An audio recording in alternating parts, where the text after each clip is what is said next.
I'm really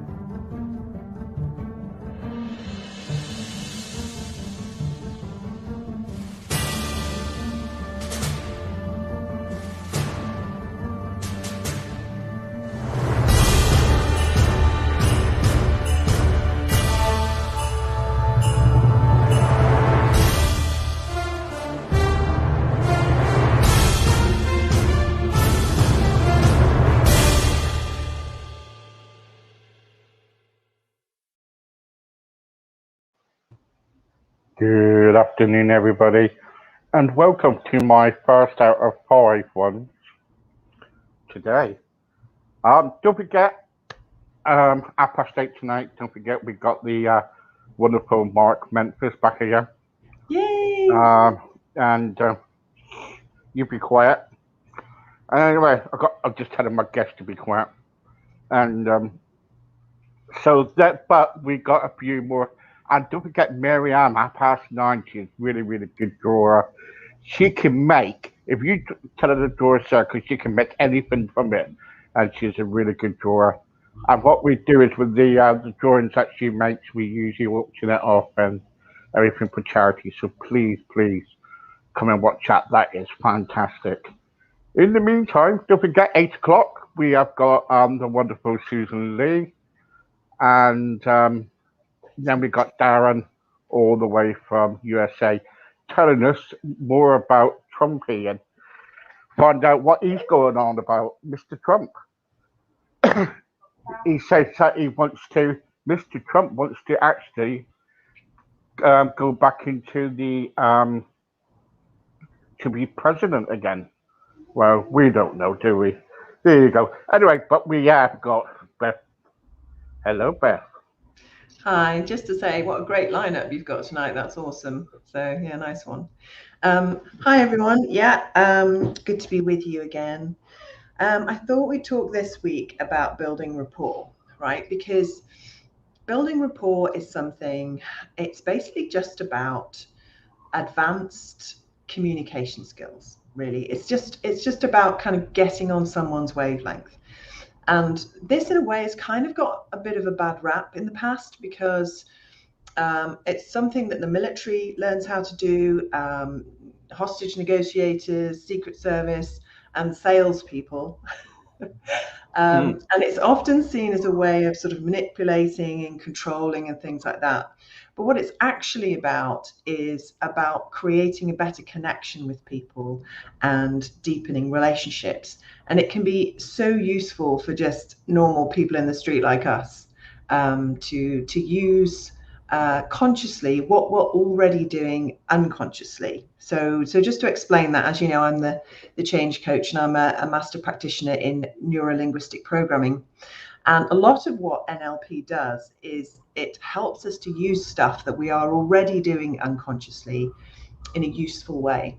So we are always a lot more alert to people around us than we think. We're always this part of us always scanning the room for risk, for danger. And we've been doing that since, we lived in caves. If you've ever had that feeling where, like, the hairs on the back of your neck stand up, or, you suddenly get a shiver, or maybe you get a funny feeling in your gut, or just like a bad vibe from someone or whatever, that's your unconscious mind running some tests, running some checks on that person, and finding a possible issue there, a possible problem.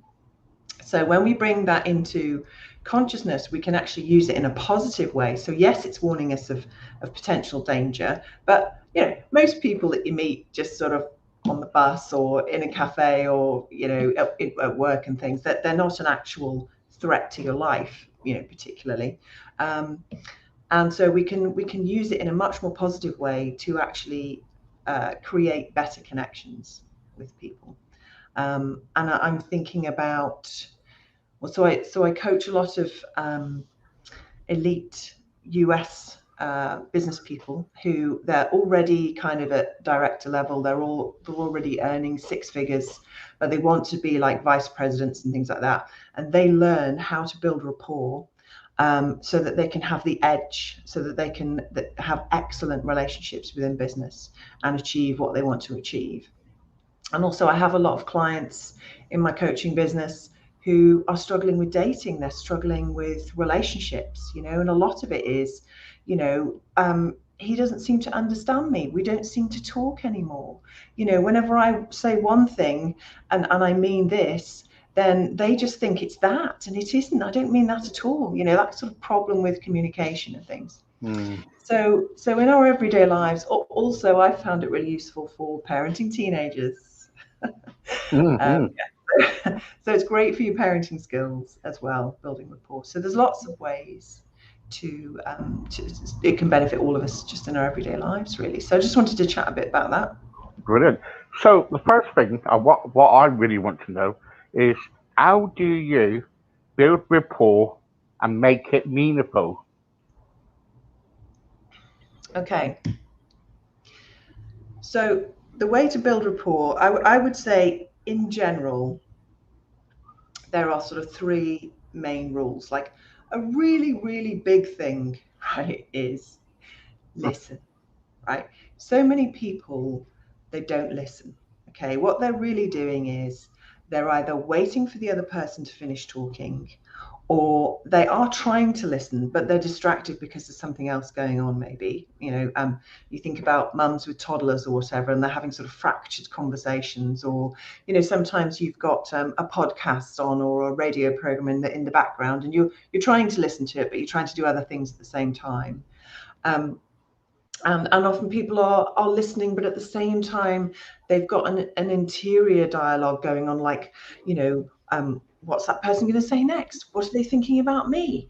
Mm. What if I tell them this? Are they going to and so they're not really fully engaged with the human being in front of them. But when you listen, when you actually focus completely on what somebody's saying, you actually learn loads of useful stuff. So the first thing you learn is stuff about them, right? There's a famous sales saying, people like themselves, right? So when you're listening and learning about a human being, you have got more chance of finding some common ground, finding something that you've got in common with that person that you can continue the conversation about. This is, if you meet a stranger, I have a lot of people who I help who are running their own businesses, and they say, oh, networking's terrifying. How do I walk into a room and hand people my business card and things? It's not about that. It's just about going up to people and chatting. And the more, if you can have conversations more where you're asking them questions about themselves, right? So people love to talk about themselves. So you're putting them in a nice, fluffy, happy zone anyway. They love to talk about themselves. And also you're learning stuff about them. Okay. So that's the first thing, is to listen, properly listen. And that's a skill in itself. And then to observe, I would say, is the second thing, but to observe their whole body, right? Because there's loads of evidence now about the mind-body connection, about the gut being the second brain, and people show in their body an awful lot of communication. So I don't know if you knew this, but 93% of human communication is non-verbal. So only 7% of the communication we pick up from other human beings is what we're saying. So the All rest of right. it, yeah, the rest of it we're getting from the way they're moving, the tone of their voice, the energy they're giving off, right? So the other great thing about listening and observing is when you're listening to someone else talking, you will notice what speed are they talking at. Um, are there particular words they like to use? Do they pause a lot, or do they say a lot? Do they have some sort of accent?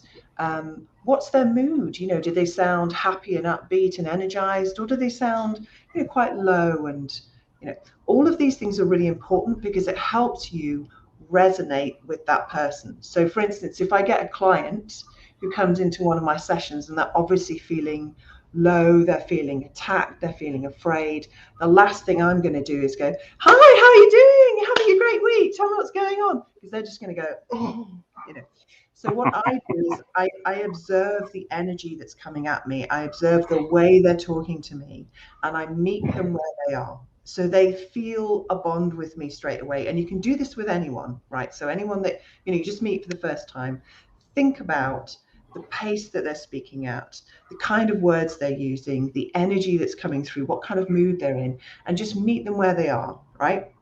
And once you've built that kind of that rapport, that trust, that feeling that you're kind of sharing with them, then what I tend to do with my clients is, or friends that I'm trying to cheer up or whatever, is that I gradually take the pace up a little bit, and once you're in rapport, people will actually start to follow what you're doing. Like I do a test with my clients, sort of like first session when I'm trying to build trust with them. If we've built rapport, then if I do something like uncross my legs and cross them again, right, the other person will then follow and do that. And they won't know they're doing it, but they'll be following my body language because they now trust me and we've got that connection. Right. Okay. Okay. Good. How do you build rapport quickly? Well, that's kind of how you do it. That's how you can do it, by walking into a room and never having met anyone before. So let's say you're on a date or a job interview. All right. So the person that you're walking in to sit down with for a drink or an interview or whatever. Okay. So kind of like, how are they dressed? How are they sitting? What's their body language like? Are they sort of hunched over? What's their eye contact like? Are they looking at you? That sort of thing. Are they particularly conversational? Are they asking questions? All that sort of thing.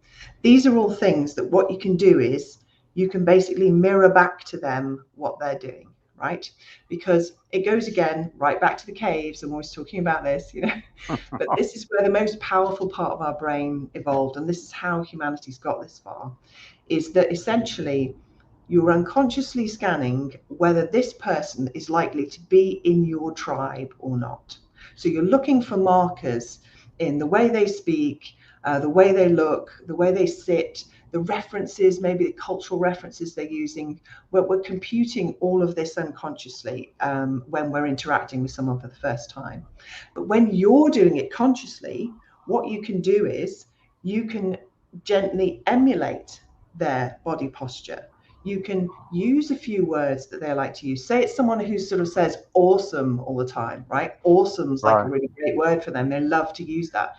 If you just use that maybe even just once in one of the things you say back to them, that resonates with them. They think, oh, we've got stuff in common here. It's like sometimes you feel like you've met someone before, or you've met someone for the first time, but you feel like you've known them for ages. It's these sorts of cues that we're not conscious of, but it's often that. And again, by listening, you might learn, for instance, where they like to go on holiday, or that you've got a hobby in common, or you both came from the same part of the world, or you've both got 3 sisters or whatever. So again, the listening gives you more information and allows you to build more things that say, hey, we're in the same tribe here. Right. Okay. Brilliant. Why is I'm going to go back in a minute and get some drums, and I'm going to see what tribe I'm in. What is building rapport important to your career? Why is it important? Well, it's really important to your career. This is, as I say, I have these American clients, and it's important to your career because ultimately we're all human, and we've all, I'm sure, worked with someone who, we can't stand. Or they've been a real bully, or they've just been someone we've managed and they've just been really argumentative about everything. It's really important when human beings work together that there's that social fit, there's that human sort of, connection and vibe. And so often, particularly in elite jobs, you'll have a 3-interview process. And the first interview is often with someone fairly low level, mid-management, and they're just screening you to see if, you're basically human and don't sit there and pick your nose and and essentially you are who you say you are, right? So there's that. And then often the second interview is the technical interview. So that's, say you're in finance or banking or whatever, so they want to talk to you about your actual technical experience, your know-how in that term. And the most important interview is the third interview, which will be with the team you're going to work with and your direct manager, the person who's most likely to manage you. And that is about fit. That's literally about, okay, well, she's basically human. She knows how to do a job, but do we want to work with her? And that's the key interview. And that's why being able to go into a room with an interview panel and build rapport is incredibly important. So obviously I train people how to do this, but essentially you look for the person who's got the most dominant body language. So say there's 3 people on a panel, right? That one person will be leading and the other people will be sort of copying what they're doing. So, say the person in the middle is leaning forward and looking stern, and then the other people lean forward and look stern as well, right? So the person who's leading, that's the person that you start mirroring. So you observe their body language, you observe the way they speak, what are they saying, what's their energy like, and you start the conversation with those sorts of elements in what you're saying. You've still got to authentically be you, but if you start the interaction by meeting them where they are, then it immediately says, hey, I get the way you work, but I get this vibe that you're giving out. I'm fine with that. Look, I can do this too. I'm in your tribe. Right, okay. And the trouble is, Sophie, I won't like to mirror anybody if they're going to pick their nose. No, I don't Can you think ma- that's going to get. I have actually I had to sit through an interview with a man once who did pick his nose through most of it, and yeah, it was awful. Yeah, I won't like to kind of like, be there when someone's kind of like doing something that's not right. Um, but anyway, there you go. So how do we build better relationships then? Well, as I say, the key to it is to listen properly. I mean, I have been trained by my teenagers to listen because obviously, because I'm a coach, I'm an extremely annoying mum to have because whenever they come to me with a I don't problem. believe that. Oh no, I'm like the worst type of mum because it's like, oh, I've got a solution for that. Why don't reprogram your mind to do this or try that or blah blah. Yeah. And yeah, and they've had to sort of tactfully take me in hand and say, look, can you just listen? Just please listen, right? Um, and listening is so underrated. And so I've learned now, even though it's actually quite hard for me to do, I sit there and they spill out the whole drama that's going on in their life, and I sit there and I listen and I nod, and again I'm looking at their body language. So if they're like going, oh, and I just feel it's all awful, then I'll lean back and go, oh, I know, kind of. Do you know what I mean? I just slightly echo that back to them, right? Because they don't want solutions, they just want to vent, right? And then they want to know that mummy has heard that and that mummy's still there as their safety net, but they actually, as teenagers, want to go off and find their own solutions. And it's exactly the same with, have you ever had this situation? Because loads of couples have it, and I've had it, where women particularly, if they have a crap day at work, right, they come home and the And they husband's there. take it on us husbands. Yeah. Sorry? And they take it on us. Well, you see, it might seem that way, but because women use thousands more words per day than men, they are much more communicative as a gender. They process their emotions in a different way for men. And this causes a lot of problems for couples, right? But the great news for men is, right, all they have to do is give her space to vent, right? So give her your attention, listen, nod, if she's doing do a bit of, just a toned down version of, oh yeah, that does sound awful. Oh yeah, right. And then she'll calm down, she'll get it out of her system. And then she'll be like, okay, let's open the wine. And that'll be that. It's when men try to help, because men are socialized to be solution focused. So with the best will in the world, men are trying to be really kind and helpful and go, oh my gosh, this person I love's come home. She's had this terrible day. She's got this problem. I'm going to do everything I can to sort it out for her, right?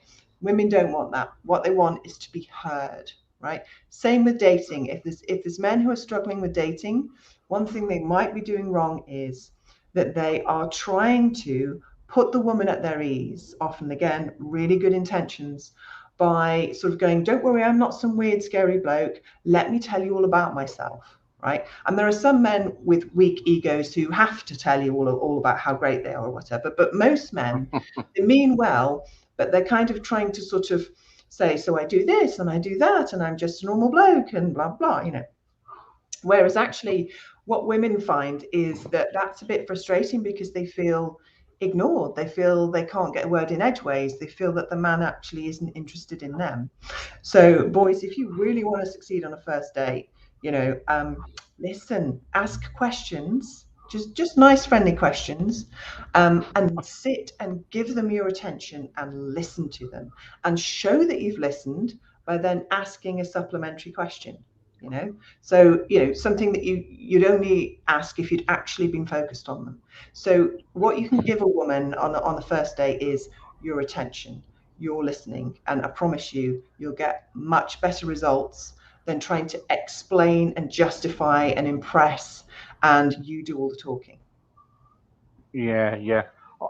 You know, I remember when I had a date once, and I went up and I said, "Oh, um, isn't that a lovely jacket?" You know, Yeah. and and what happened was she got a glass of whatever she had, and she chucked it at my face. No way. Yeah, yeah. I only tried to comment, company on the jacket. You know, it was, had some holes in it and stuff, but but What? What? I think what it was, she overheard me. What I said to my mate of mine, I said to my friend of mine, I said, look, I think Comple's here waiting for me, right? Mm.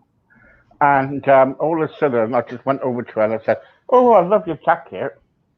And she said, "Yeah." I said, "Would you like a drink?" And she said, "Yeah, yeah." The next minute, she chucked a drink over me, right? Oh no. She probably heard the conversation I had with my friend of mine. So, Yes, well, always beware. Women's hearing is a lot more, it's not better than men's, but men's hearing is evolved to be directional because you hunt, right? But women's is much more all around, all over the place because we are often listening for small children and predators and other people, right? So women's hearing is very global. So also we have a much bigger field of vision. So don't sort of flick the V's at us I've behind learned your back all because we'll Beth. see I've it. learned that with my wife. Don't you worry. but I but can. seriously, I mean that's why women struggle to drive at night. It's not because we're crap, it's because we've got a much bigger field of vision. So headlights on the other side of the road coming towards us are much brighter for us than for men who have got a narrower field of vision. I could say. I could say something quiet about my wife, like joking around, and I said, "Oh, all right then." Something mumble, she'd come in and go, "What do you say about me?" You know what I mean? Me, darling, I love you, babe. You know, things like that. Um, so rapport. Um, how can we build loyalty through rapport? How can you build loyalty through rapport? Yeah. Well, because it's a real connection, it's a real relationship. As I say, not many people bother to listen to what somebody's saying. Not many people bother to ask about another person. They're much too interested in talking about themselves. And you can certainly build loyalty. Well, you know, loyalty is an interesting word. You can certainly build trust very quickly, as I say, at this very deep, very meaningful level of basically behaving like one of their tribe. And it's not like you're faking anything. It's got to be something that's not like let's say um, you know I tried to bond with you by mimicking your accent, right? That would just be ridiculous of me, wouldn't it? That would just because I'm obviously not from where you are, right? So it's got to be just small things, yeah. But it's just little markers that other humans pick up unconsciously that say this person's all right. they're in my tribe, I can relax, I can start to build a relationship. Because obviously both people have to be building the relationship. And the quicker you can kind of create that feeling of trust, the more the the quicker the relationship can become established. And yeah, where you get trust, of course, you get loyalty. Yeah. So I can mimic you. You could mimic me. Yes. Go on then. Um. Hang on. Hello, my name's called Beth Penfold. No, I think that wasn't like me at all, actually, Steve. Hey, you leave my accent out of it, woman. You started it. Yeah. Brilliant, Yeah, I really mean, I good. don't know. I don't know whether I've explained this very well because sometimes I choose topics that are maybe too like No, complex no, no, in a you're okay. podcast. That is But brilliant. I'm getting a lot of feedback back, and oh, good. we're, Okay. we're trying to go through it at the moment, so Oh, cool. people can ask you questions and stuff. Oh, good. Um, All right. Beth. Oh, I love this one. This is really good conversation. Thank you very much. Found it tough in the beginning because I don't know what it was all about, but then I caught on. I'm so sorry. Oh, silly me.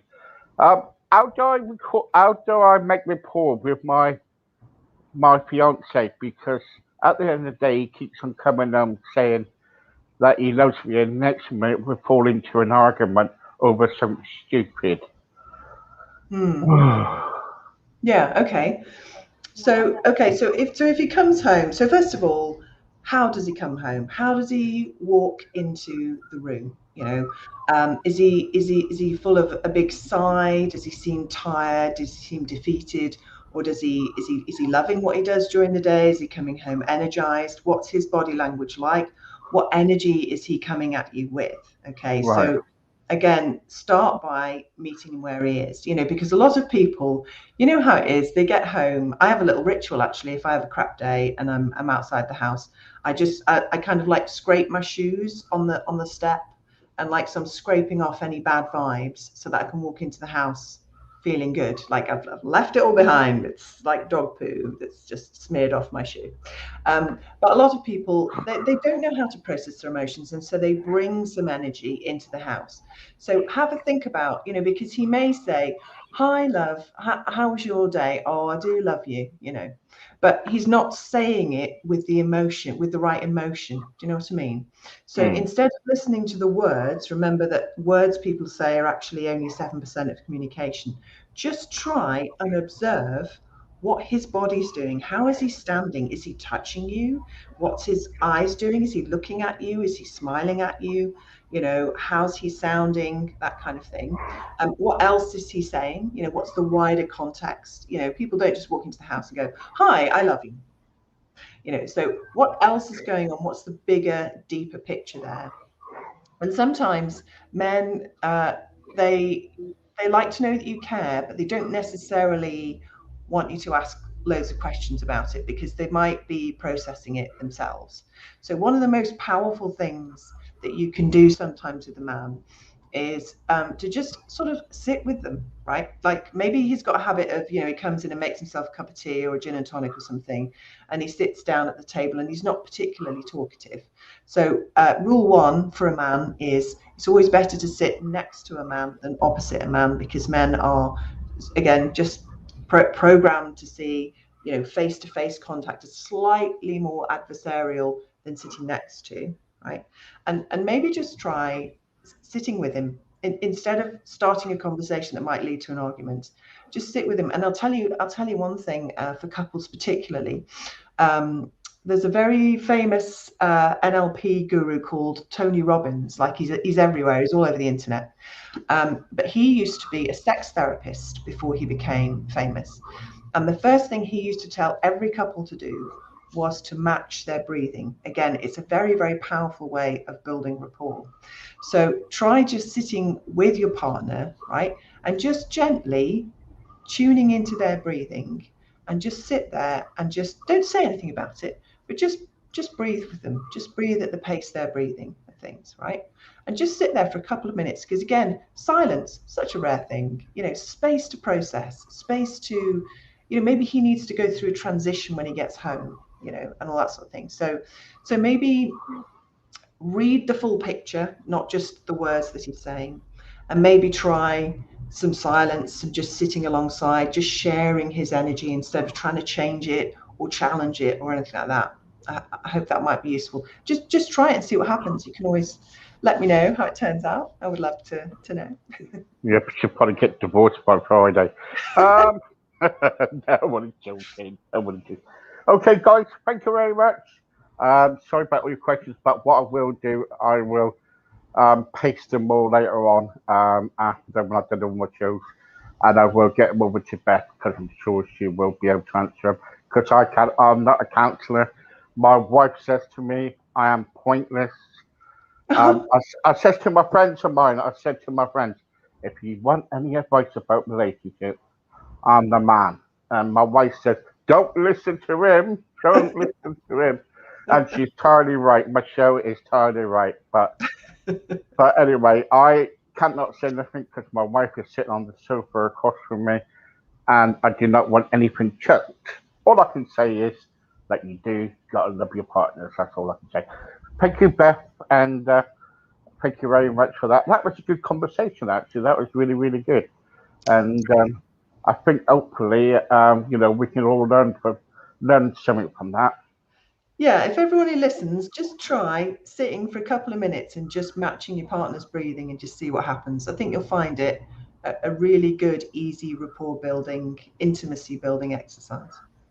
Yeah, and also, I'll tell you what, before I got to straight, I remember when I used to take my wife out for dinner, and when you do the romantic thing, when you look into their eyes, and you're thinking, right, and you're on your first date.